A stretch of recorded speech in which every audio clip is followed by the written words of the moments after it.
সারা দেশে আইন শৃঙ্খলার বেহাল দশা। স্বরাষ্ট্রমন্ত্রী তার নিজের এলাকায় মাদক বন্ধ করতে পারে না, সে সারা দেশের মাদক কিভাবে বন্ধ করবে? আমরা তরুণদের কর্মসংস্থানের দাবি জানিয়েছি। তৃতীয়ত আমরা বলেছি যে বাংলাদেশের এই যে বিদ্যুতের সংকট, আপনাদের এলাকায় কি বিদ্যুৎ আছে? ঘরে ঘরে বিদ্যুৎ আছে? লোডশেডিং হয়? দৈনিক 7 থেকে 8 ঘন্টা করে লোডশেডিং হয়। এই লোডশেডিং সমস্যার সমাধান করতে হবে। এই সরকার কমিটমেন্ট দিয়েছিল, প্রতিশ্রুতি দিয়েছিল তারা বিদ্যুতের সমস্যার সমাধান করবে, কিন্তু এই যে বাজেট দিয়েছে, এই বাজেটে আমরা এমন কিছু দেখি নাই তারা বিদ্যুতের সমস্যার সমাধান করতে হবে।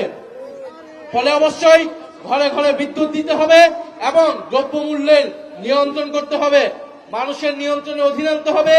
এছাড়া সারা দেশে আইন শৃঙ্খলার বেহাল দশা। মজুব বিরাট কারবার, জিতে নাও ফ্যামিলি কার, স্পোর্টস বাইক ছাড়াও লক্ষ লক্ষ নিশ্চিত গিফট। আপনারা জানেন যে কয়েকদিন আগে সংসদে স্বরাষ্ট্রমন্ত্রীকে তার নিজের দলের এমপি বলেছিলেন মাদক কারবারির সূতিকাগার হচ্ছে সেই কক্সবাজার থেকে। তো স্বরাষ্ট্রমন্ত্রী তার নিজের এলাকায় মাদক বন্ধ করতে পারে না, সে সারা দেশের মাদক কিভাবে বন্ধ করবে? সে সারা দেশের আইন শৃঙ্খলা কিভাবে ঠিক করবে?